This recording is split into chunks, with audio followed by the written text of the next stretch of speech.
Everyone, welcome back to संकल्प computer academy. Programming concepts के आगे वीडियो लेक्चर सीक्वेंस में आज हम देखेंगे फ्लो चार्ट के बारे में। तो देखिए, फ्लो चार्ट हम क्यों पढ़ रहे हैं, एल्गोरिथम्स हम पढ़ चुके हैं। प्रोग्रामिंग कॉन्सेप्ट्स की सबसे पहला जो इम्पोर्टेंट थिंग था वो ये था कि आपको एक प्रॉब्लम दी जाएगी जिसे आपको सॉल्व करना है। तो इस प्रॉब्लम को सॉल्व करने का जो तरीका है वो सबसे पहले हमने पढ़ा एल्गोरिथम, जो कि सबसे पहला तरीका था। उसके बाद आगे आया जो दूसरा तरीका है वो है फ्लो चार्ट्स। प्रोग्रामर्स क्या करते हैं कि जैसे प्रोग्रामर को कोई प्रॉब्लम स्टेटमेंट दिया गया, वो उस प्रॉब्लम स्टेटमेंट का डिस्क्रिप्टिव एनालिसिस करेंगे। ठीक है, पूरा एनालिसिस के बाद वो एक एल्गोरिथम बनाते हैं उस प्रॉब्लम को सॉल्व करने के लिए। और एल्गोरिथम के बाद जो अगला स्टेप आता है वो आता है उस एल्गोरिथम की सभी स्टेप्स को डायग्रामेटिकली रिप्रेजेंट करना, जिसे हम कहते हैं फ्लो चार्ट। ठीक है, तो प्रोग्रामर क्या कर रहा है, प्रॉब्लम स्टेटमेंट एनालाइज कर रहा है, फिर उसके लिए एल्गोरिथम बना रहा है और फिर उस एल्गोरिथम का ग्राफिकल रिप्रेजेंटेशन कर रहा है। ठीक है, तो फ्लो चार्ट की यहाँ पे दो डेफिनेशंस अपन देखेंगे। उससे पहले अगर अपन बात करें कि जब हम एल्गोरिथम बना ही रहे थे, सॉल्यूशन दे ही रहे थे एल्गोरिथम के थ्रू, तो हमें फ्लो चार्ट की जरूरत क्यों पड़ी। देखिए, अभी तो अपन ने जो एल्गोरिथम बनाई बहुत सिंपल सी थी। 2 नंबर को ऐड करना, परसेंटेज निकालना, मैसेज प्रिंट कराना या सिमिलर और भी टास्क। ठीक है, अब क्या हो अगर प्रॉब्लम स्टेटमेंट जो है वो बहुत कॉम्प्लेक्स है। ठीक है, ऐसे में क्या किया जाता है, उस कॉम्प्लेक्स एल्गोरिथम को थोड़ा इजी रिप्रेजेंटेशन देने के लिए हम फ्लो चार्ट का यूज करते हैं। फ्लो चार्ट का यूज करने से क्या होगा कि उस प्रॉब्लम स्टेटमेंट का सॉल्यूशन हम किसी को भी इजीली समझा सकेंगे। क्लियर। अब ये फ्लो चार्ट कैसा है, एक रियल लाइफ एग्जांपल लेके चलते हैं। जैसे मान लीजिए हमें एक मकान बनाना है, तो ऐसा तो है ही नहीं ना कि हम सीधा लेबर्स को सारा प्रोवाइड करा देंगे, सीमेंट ईंट वगैरह सब कुछ, और कह देंगे बनाना शुरू करो। नो, हम सबसे पहले क्या करते हैं, मकान बनाना है तो चलिए कितने कमरे रखने हैं, हॉल रखना है, कहाँ रखना है, किचन किस दिशा में रखना है, ये सारी चीजें डिसाइड होंगी। उसके बाद हम क्या करते हैं, ये सारा एनालिसिस होने के बाद में हम पिक्चर्स की फॉर्म में पूरे मकान का नक्शा बनाते हैं। तो वो नक्शा क्या है, फ्लो चार्ट। ठीक है, और इसी नक्शे को ध्यान में रखते हुए जो मजदूर हैं वो अपना काम शुरू करते हैं और मकान का निर्माण शुरू करते हैं। ठीक है, इसी तरीके से फ्लो चार्ट का भी यूज है प्रोग्रामिंग लैंग्वेज के अंदर। क्लियर। तो आइए इसकी डेफिनेशंस देखते हैं। जैसा आपको पहले पॉइंट में दिख रहा है, हम फ्लो चार्ट को कैसे डिफाइन कर सकते हैं, that diagrammatic representation of a sequence of logical steps of a program. What is a program? Program is set of instructions organized in such a way that they complete a task or solve a particular problem. ठीक है, तो किसी भी programme के अंदर जितनी भी steps आ रही हैं उनका डायग्रामेटिक रिप्रेजेंटेशन करना, वो क्या कहलाता है, फ्लो चार्ट। ठीक है, सेकेंड स्टेप देखिए, सिंपल सी डेफिनेशन है यहाँ पे, graphical representation of an algorithm. जो भी मैंने आपको पूरा डिस्क्राइब किया था कि प्रोग्रामर प्रॉब्लम एनालाइज करेगा, फिर एल्गोरिथम लिखेगा, फिर फ्लो चार्ट बनाएगा, तो तब हमारे पास ये वाली डेफिनेशन यूज में आएगी। क्या कि किसी भी एल्गोरिथम को जब आप ग्राफिकली या डायग्रामेटिकली रिप्रेजेंट करना चाहते हो तब अपन फ्लो चार्ट का यूज करते हैं। क्लियर। ये तो हुई दोनों डेफिनेशंस, या तो आप ये लिख सकते हैं और एल्गोरिथम के कॉन्सेप्ट में आप ये वाली एल्गोरिथम को लिख सकते, सॉरी डेफिनेशन को लिख सकते हैं। थर्ड चीज यहाँ पे देखिए, हमने एक चीज लिखी हुई है कि फ्लो चार्ट क्या करता है, सिंपल ज्योमेट्रिक शेप्स को यूज करता है प्रोसेस और इनपुट और आउटपुट को बताने के लिए।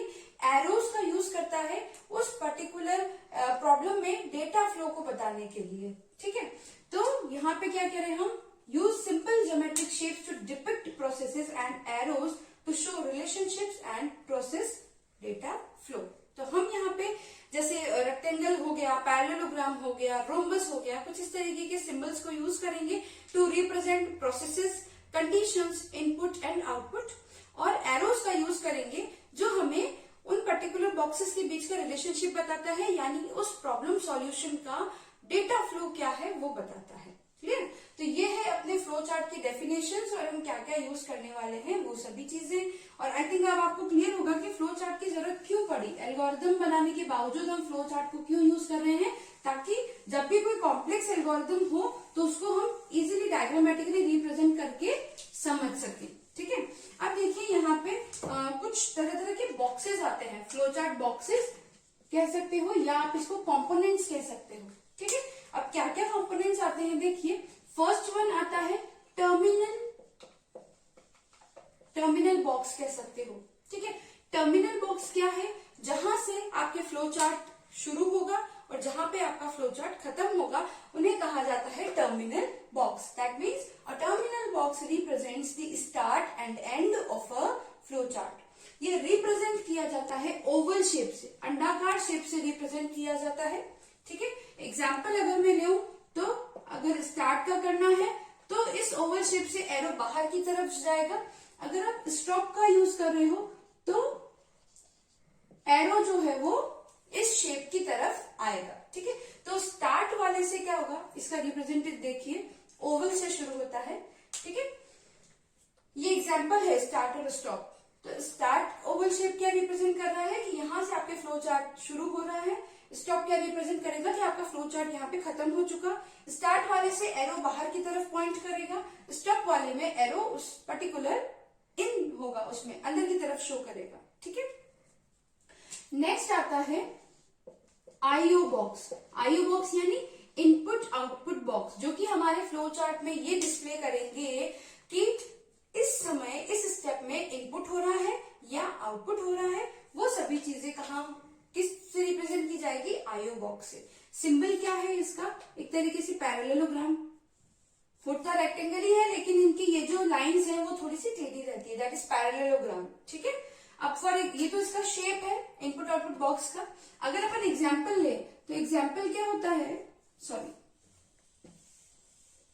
अब अपन एग्जाम्पल लेते हैं तो आपको ध्यान होगा अपन एल्गोरिथम में एक स्टेप लिखते थे, रीड ए एंड बी, यानी मैं डेटा को रीड कर रही हूँ। ठीक है, तो रीड ए एंड बी किसमें आएगा, आईओ बॉक्स में, दैट इज पैरेललोग्राम में। अब इसमें क्या होगा, एक एरो तो इसकी अंदर की तरफ पॉइंट करेगा, एक एरो बाहर की तरफ पॉइंट करेगा। ठीक है, इसके ऊपर क्या आ जाएंगे, इससे दूसरे वाले बॉक्सेस, स्टार्ट बॉक्स हो सकता है, कोई प्रोसेस बॉक्स होता है, वो सभी। और इसके बाद क्या आएंगे, अगेन बाकी सारे ग्राफिकल रिप्रेजेंटेशन बाद में आएंगे।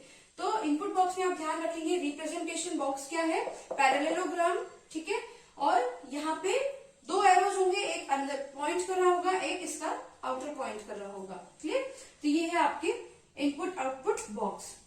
थर्ड आता है प्रोसेस बॉक्स। तो ये तो क्या कर रहा है, इनपुट या आउटपुट को रिप्रेजेंट कर रहा है। प्रोसेस बॉक्स क्या रिप्रेजेंट करेगा, कोई भी एरिथमेटिक ऑपरेशन अगर आप परफॉर्म कर रहे हो आपके फ्लो चार्ट में तो उसको पॉइंट करेगा या डेटा मैनिपुलेशन को पॉइंट करेगा। मैं यहां लिख देती हूँ, प्रोसेस बॉक्स किसको रिप्रेजेंट करेगा, कोई भी अरिथमेटिक ऑपरेशन को या फिर डेटा मैनिपुलेशन को। यानी आपको दो वेरिएबल्स को जोड़ना है या घटाना है, मल्टीप्लाई करना है, कोई भी मैथमेटिकल फॉर्मूला अगर आप लगा रहे हैं तो वो कहां पे लगाएंगे, प्रोसेस बॉक्स में। ठीक है, ये रिप्रेजेंट किया जाता है सिंपल रेक्टेंगल द्वारा। क्लियर, एग्जाम्पल,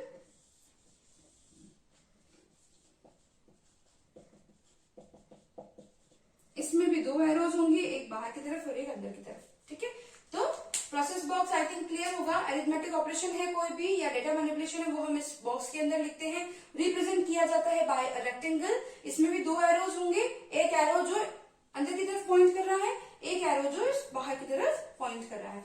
तो यहाँ पे अपने पास दो एरोज आते हैं। क्लियर, आई थिंक अगर आप ये नोट डाउन करना चाहते हैं तो आप वीडियो को पॉज करके नोट डाउन कर लीजिए। मैं ये चीज रख कर रही हूँ, आगे के जो कंपोनेंट्स हैं वो देखते हैं अपन।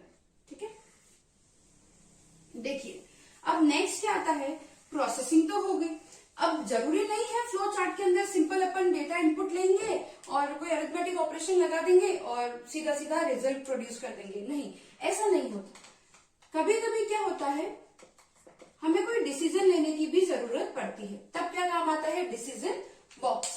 जब हमारे पास मल्टीपल कंडीशंस है या मैं कहूँ एक से ज्यादा कंडीशन कुछ अप्लाई हो रही है और हम कुछ डिसीजन लेना चाहते हैं, तब हम डिसीजन बॉक्स का यूज करते हैं। ठीक है, तो यहाँ पे हम इसको रिप्रेजेंट करते हैं रोम्बस साइन से, पतंगाकार जो शेप होता है उससे रिप्रेजेंट करते हैं। डिसीजन बॉक्स का काम क्या है, दैट हेल्प करता है टू टेक अ डिसीजन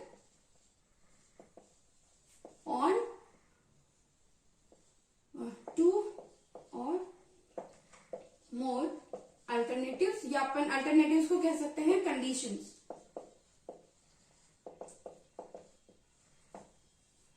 ठीक है, तब हम इसका यूज करते हैं। For example, let us take example again. जैसे मैंने ये सिंबल बनाया, ठीक है,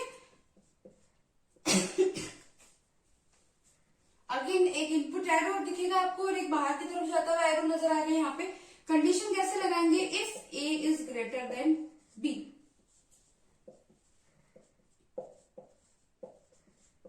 ये इसका सिंबल है, ठीक है, रिप्रेजेंटेशन का तरीका। यहाँ पे हमने कंडीशन क्या लगा दी? If A is greater than B. तो जब भी हम कंडीशन लगाते हैं दो चीजें होती है, या तो हमारी कंडीशन सही निकलती है या गलत निकलती है। तो यहाँ पे क्या करेंगे? अगर अपनी कंडीशन ट्रू है तो क्या चीज होनी चाहिए, और अगर अपन कंडीशन फॉल्स है तो क्या चीज होनी चाहिए, वो चीजें हम आगे फर्दर जो अपन ने और भी कंपोनेंट्स पढ़े उसके थ्रू रिप्रेजेंट करेंगे। तो this is our decision box, जिसको हम कंडीशनल बॉक्स कह सकते हो, जिसमें हम कंडीशन के बेसिस पे डिसाइड करते हैं कि हमें अपने डेटा के फ्लो को किधर की तरफ लेके जाना है। अगर कंडीशन ट्रू है तो कुछ डेटा फ्लो अलग होगा, अगर कंडीशन फॉल्स है तो हमारा डेटा फ्लो अलग चलेगा। ठीक है, इसके बाद अपन एक और चीज है फिफ्थ, दैट इज कनेक्टिव्स। अब क्या होता है कि जब अपनी एल्गोरिथम जो है वो कॉम्प्लेक्स है तो अपना फ्लो चार्ट भी ऑफकोर्स बड़ा बनेगा। तो व्हाट हैपेंस इज कि कभी कभी अपना कुछ फ्लो चार्ट का कुछ पार्ट पहले रह जाता है, फ्लो चार्ट का कुछ पार्ट जो है वो नेक्स्ट पेज पे या अलग डॉक्यूमेंट में या कुछ अपन कह सकते हैं बाद में आ रहा है। तब हमें क्या जरूरत पड़ती है? एक कनेक्टर को यूज करने की, ताकि वो फ्लो चार्ट के इस पार्ट को फ्लो चार्ट के दूसरे पार्ट से कनेक्ट करा सके। तब अपन कनेक्टर्स का यूज करते हैं। क्लियर? तो यहाँ पे कनेक्टर को रिप्रेजेंट किया जाता है विद अ सर्कल। ठीक है, फॉर एग्जाम्पल कनेक्टर या तो कुछ ऐसा दिख रहा होगा या फिर कुछ ऐसा। ठीक है, कनेक्टर का क्या काम है? फ्लो चार्ट के कुछ एक पार्ट को फ्लो चार्ट के दूसरे पार्ट से कनेक्ट करवाने का काम है कनेक्टर्स का। क्लियर? तो ये अपना फिफ्थ कंपोनेंट हुआ फ्लो चार्ट का। Last but not least is arrows. Next आते हैं arrows, which is the sixth component. Arrow का क्या काम है कि वो अपने फ्लो चार्ट के डेटा फ्लो को रिप्रेजेंट कर रहे हैं। ठीक है, अब एरोज जो है वो क्या करेंगे? किसी भी डायरेक्शन में मूव कर सकते हैं। जिधर अपना डेटा फ्लो शो करना है वो किसी भी डायरेक्शन में मूव कर सकते हैं। तो एरो क्या बता रहा है? The flow of your flow chart. ठीक है, डेटा फ्लो बता रहा है आपके फ्लो चार्ट पे। क्लियर? तो ये कुछ कंपोनेंट्स हैं फ्लो चार्ट्स के। अब जैसे अपन ने एक एल्गोरिथम ली थी, जब हमने एल्गोरिथम देखा था टॉपिक, उसमें एक एल्गोरिथम थी to add two numbers, right? अगर आपको याद हो, मैं यहाँ पे बाइफरकेट कर देती हूँ। यहाँ पे इधर एल्गोरिथम लिख देते हैं, ज्यादा डिटेल में ना लिख के मैं फटाफट लिखूंगी। स्टेप नंबर 1 वाज हमें स्टार्ट करना है डिक्लेयर, या मैं डायरेक्टली यहाँ लिख देती हूँ। मैंने आपको कहा था आपके ऊपर है कि आप कैसे एल्गोरिथम को रिप्रेजेंट करेंगे। मैं डायरेक्ट लिख देती हूँ रीड ए एंड बी। ठीक है, नेक्स्ट है add A and B and assign sum. तो मैं यहाँ क्या लिखूंगी? सम के अंदर मैं असाइन कर रही हूँ a plus B. Fourth step is display sum. Fifth step is stop. कुछ ऐसी सी एल्गोरिथम हमने देखी थी। हाँ, थोड़ा सा चेंज हो सकता है कि उसमें अपने थोड़ा डिस्क्रिप्टिव वे में लिखा था, मैं अभी डायरेक्टली लिख रही हूँ यहाँ पे। अब देखिए इसका फ्लो चार्ट कैसे बनेगा वो देखिए। ठीक है, फ्लो चार्ट की शुरुआत कौन बताएगा? ओवल बॉक्स और स्टार्ट हम लिखेंगे। स्टार्ट से हमेशा एरो बाहर की तरफ जाता है। सेकेंड स्टेप क्या आ रही है? अपन को इनपुट लेना है, तो इनपुट आउटपुट बॉक्स का यूज करेंगे, विच इज दिस। यहाँ क्या लिख दूंगी मैं? रीड कीजिए ए एंड बी को। ठीक है, तो यहाँ पे यूजर क्या करेगा? वैल्यूज डालेगा ए और बी की। क्लियर? नेक्स्ट स्टेप क्या आ रही है? ऐड करना है, तो हमें प्रोसेस बॉक्स का यूज करना होगा। क्लियर? तो हम क्या करेंगे? प्रोसेस बॉक्स में sum is equal to A plus B. Again हमारे पास फोर्थ स्टेप में क्या आ गया है? आउटपुट दिखाना है, तो इनपुट आउटपुट बॉक्स का यूज करते हुए अपन प्रिंट या फिर आप डिस्प्ले कर सकते हैं किसको? सम वेरिएबल की वैल्यू को। और लास्ट में हम क्या करेंगे? अगेन ओवल शेप का यूज करते हुए हमारे फ्लो चार्ट को स्टॉप करा देंगे। ठीक है, तो अब देखिए, जब हम हर एक कहूंगी मैं बॉक्स का मतलब समझ जाएंगे तो हमारे लिए एक एल्गोरिथम को समझने से ज्यादा इजी होगा एक फ्लो चार्ट को समझना, राइट। तो यहाँ पे जो हम डिस्क्रिप्टिव वे में थ्योरेटिकली लिखते हैं ताकि सामने वाला समझ सके यूजर, हम इसमें इजीली शॉर्ट में कंसाइज वे में अपने पूरे एल्गोरिथम को ग्राफिकली रिप्रेजेंट कर सकते हैं इस तरीके से यूजिंग दिस फ्लो चार्ट। तो आई थिंक आपको ये क्लियर होगा कैसे हम एल्गोरिथम लिख रहे हैं किसी प्रॉब्लम स्टेटमेंट पे और कैसे हम एक एल्गोरिथम से एक फ्लो चार्ट डिजाइन कर रहे हैं। सो ये छोटा सा एग्जांपल था, ठीक है। एक और एग्जांपल मैं लेके आऊंगी अगले वीडियो में। अभी आज के लिए इस वीडियो में इतना ही। आगे अपन फ्लो चार्ट का एक और एग्जांपल देखेंगे, कितनी तरह की प्रोग्रामिंग लैंग्वेजेस होती है उनके बारे में जानेंगे। और हाँ, एक चीज आप लोग सोच रहे होंगे कि थ्योरेटिकल है, इनमें से क्या क्वेश्चन आएंगे, किस तरीके से आएंगे। तो हम इसके लिए एमसीक्यूज भी करेंगे हर सब्जेक्ट वाइज। काफी सारे एमसीक्यूज भी हम प्रिपेयर कर रहे हैं आप लोगों के लिए, ताकि आप कंप्यूटर इंस्ट्रक्टर पेपर 2 के लिए अच्छे से प्रिपेयर कर सको अपने आप को। तो पहले थ्योरी पढ़िए, ठीक है, उसके बाद हम एमसीक्यूज पे भी स्विच करेंगे। और जैसा आपका सिलेबस का फ्लो चलता जा रहा है, C++, जावा, पाइथन, तो उसी हायरार्की को हम फॉलो करते हुए अपने वीडियोस को लेके आएंगे। सो अगर आपको ये वीडियो पसंद आई हो तो हमारे वीडियो को लाइक कीजिए, शेयर कीजिए, चैनल को सब्सक्राइब कीजिए। Thank you so much.